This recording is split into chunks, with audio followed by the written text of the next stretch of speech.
Long time no see, everyone. It's your old mate Chicagon, back at it again. This time with a look at these. The Viridi-Anne Backzip combat boots.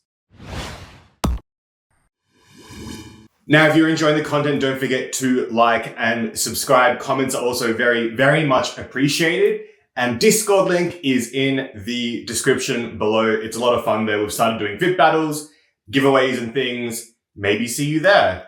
Up to you. So in my online adventures on Mercari, Frill, the Japanese marketplaces, there is a label that I would see quite often lumped in with sort of the Yoji, the CDG, the Rick, and that was the Viridi-Anne. And pieces from them would vary in all sorts of pricing. Sizing is generally smaller, but I always found them quite interesting. And I did see this pair of boots on sale recently that really caught my eye. Before getting into that though, when I was in Japan late last year, in the year of our Lord 2023, I did see a bunch of Viridi-Anne pieces in person. And that was actually pretty cool to be able to engage and, get the tactile feel, because I'm not sure if anyone here stocks anything by them. But over there was pretty cool. What stood out to me was a pair of, I guess, sort of like combat boots. And I'll see if I can find a picture and post it up. And they were very, very cool. Very, very dear, but they looked absurd. Just so many details on them. So much going on. A little bit overwhelming, but kind of cool that I hadn't seen a shoe like this before. Now, the Viridi-Anne, the label itself, was created by Tomoaki Okaniwa. Tomoaki Okaniwa, who's originally from Nagano Prefecture. If you're not aware of Nagano, lots of snow, lots of really great mountains and hiking. And then moved to Tokyo to study, graduated in fine arts and painting, eventually created a brand called Caterpillar in, I think, 1987. And then the Viridi-Anne in 2001. So the Viridi-Anne has been around for a little bit, to be honest. And it's interesting that you don't really see it on so many people's radars unless they are very, very specifically focused into that ecosystem of Japanese labels that do create sort of avant-garde type style things. That being said though, what the Viridi-Anne makes is so broad. There's pieces that you see from them that might have more of an artisanal kind of deconstructed feel, but then you have something that kind of looks more like Dark Shadow Rick Owens, a bit more techie, has completely different vibes. So it's cool that they're all just under that label and there's no sort of sub-labels or different things. Each season is generally something quite different. So it was very interesting when I found this pair of boots, because as the ones that I mentioned before were kind of very over-designed and pretty hectic in what's going on, these look like an artisanal pair of boots. They are in this amazing leather. I'm not sure if it'll show up the sort of texture on it, but you can see all the pores. It's wild that these don't even look like they've really been worn. The sole has been added. This is a post-added sole. This is not what was originally there. They're a size 3 as well. Sorry, I'm distracted. These are cool boots. But looking at the leather as well, it's very, very interesting that they're not, it's black, but there's lots of shades of brown coming through. You can see here that it's sort of brown underneath. I'm not sure if it was brown on top or brown underneath, but it looks like with more wear, and as these do mold to a foot or the owner of them, they will sort of shed that black. And in the parts where there's a lot of stress and movement and bending and creasing, they will brown up. So these will age over time really nicely, and it will be to your foot, which is very, very cool. Leather laces, very nice. And we've got this very bulbous toe that kind of points up, and it is also reinforced. I think you can kind of see here that there is, you can sort of see here that you can see the outline of the toe cap there. It's not a steel cap or anything, but there is reinforcement there. This is completely hard here at the tip there as well. On the back, we do have the back zip of the shoes. But what the really neat detail is, this is a custom zipper pull with the Viridi-Anne written on there as well. This is I think it's a YKK zip. Let me check. Yes, it's a YKK zip. I'll just take the little shoe guy out and I'll give you a look at the inside as well. So you can see the inside is a completely different color, smooth leather in here. It's not rough like on the exterior. And then we can also, I'm not sure how well this is going to show up, but on the very inside itself, we do have the Viridi-Anne made in Japan on the heel there. In basically mint condition. I am not sure what had happened with these shoes with the prior owner because they don't really seem like they have been worn at all. Here's the other one to compare them as well. The same boot, side to side, in excellent condition. Have a look at the soles as well. I think the original soles would have just been, you know, like a regular sort of Vibram looking kind of sole, but this was sort of added on post. But you can see that there's no heel drag whatsoever. These just haven't been used. And they do look a little bit dirty because I did wear them around the house just to take some footage. And because I am sharing a house with Roman's over there. There's cat hair everywhere. So there is a bit of cat hair on the soles, but that's really it. Other features of them is that the tongue is completely separate. It's not attached or anything. It's not a trifold tongue, but it does have like this little bit in the middle here where you can run the laces through like the previous owner has, and it does sort of hold the tongue better in place, but it's up to you should you want to do that. Just look at the texture, look at just the color and the texture on this. It's just, it's so wild. These are beautiful boots. They do give me an air of like an artisanal vibe through and through. It's very, very nice. Let's talk sizing. So these are a size 3, which is equivalent to like, whoa, I lost balance. Equivalent to like a 42, a 9.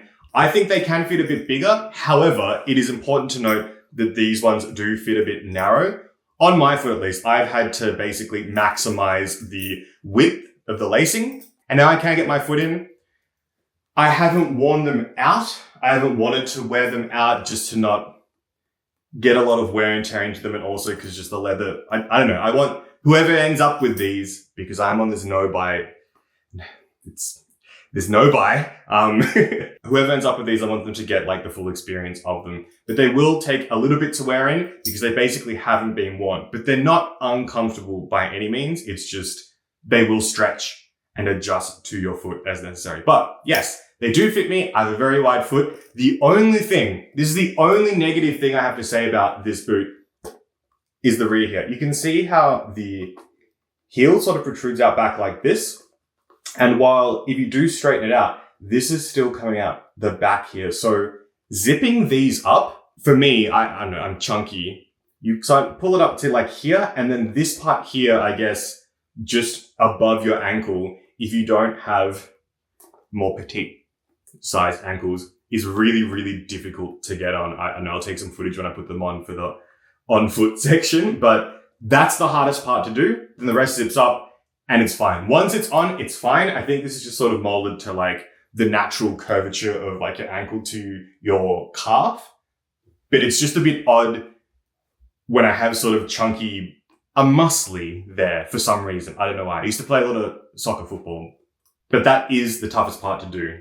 Otherwise, I don't really have any complaints. The leather laces hold. I do not have them wrapped around because I've loosened them up so much, but when they did arrive and when my friend Sim tried them on, who has smaller feet and a bit of like a thinner calf, he was able to sort of wrap them around a couple of times, which does look really neat as well. If that's your prerogative, you don't have to do it like that, but that can kind of look cool, a little bit of a detail. Enough dilly-dallying though, let's put these on. Now you're going to see how these are to put on. Let's do this. Wish me luck. I hope it doesn't take as long as it usually does.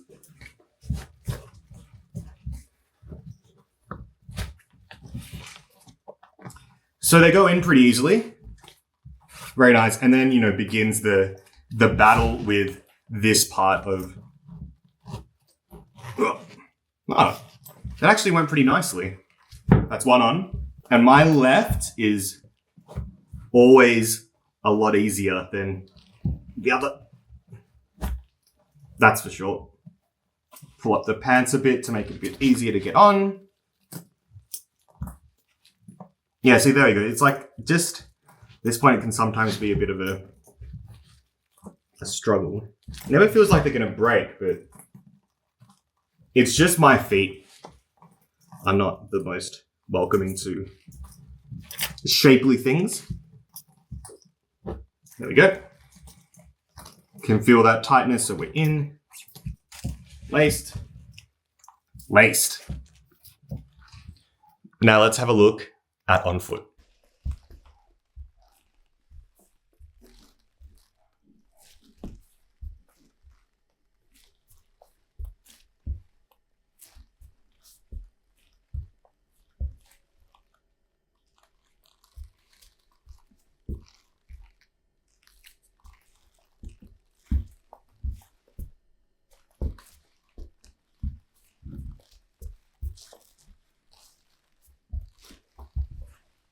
And here's like a full body of them on.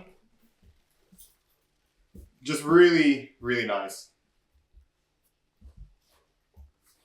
Oh, they're so cool. What a pair of boots. There you go. And we're back. What did you think? I really, really like how these look on foot. I think they can be sort of dressed up and dressed down. The other day I sort of dressed them down a little bit. I think they looked nice. But they could also go so well with a more, I keep saying the word artisanal, but something that is not just like the avant-garde, you know, the Yoju, the CDG, where this would work. It could also go more the military route or the more deconstructed and, you know, peasant looking route of like the Elena Dawsons or the Paul Hardens. Like, there's a lot of versatility in these. I don't know how strong they would be in doing like tasks. I wouldn't want to put them through them because they are quite beautiful, but it's really up to you. They could be your shoes. You could do whatever you want with them. Yes, this has been a look at the Viridi-Anne Backzip combat boots. I genuinely don't know what season these are from. I've not been able to find another pair on my searching. I thought they would have been quite recent because of the condition that they're in, but they don't look like they've been from any season in the past few years at least. But hopefully someone out there knows and can help me because I haven't been able to find details. These didn't come with a box. There's no markings inside or like a style code to look that up. And looking up Backzip gives me a plethora of shoes by the Viridi-Anne dating back quite a bit, but none of them are these ones. So see how we go.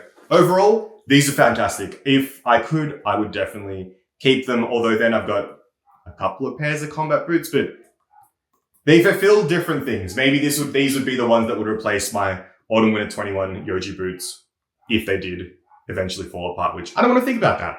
I'm not ready. But yeah, thank you so much for watching. If you have any questions, let me know. These will also be up for sale, so nab yourself a steal because these retailed for, I mean, comparing to the other boots that they've got up, these would have retailed to close to like 2,000 Australian dollars, and I will not be selling them for that much. And you'll be getting a deal, hopefully. But yeah, we'll see you all around. Take care of yourselves, have fun, be safe, and as always, don't do anything I'd do, except check out some of the brands that you see pop up when you're looking for things that you're more commonly looking for, because you might find something great. And I do want to talk about this in further, but sticking to just one thing and being like, I only want to wear this one thing because of that, you can deprive yourself of some well-priced alternatives that also have histories and interesting backstories, designers, tales from the archives. You'll take care. Bye-bye.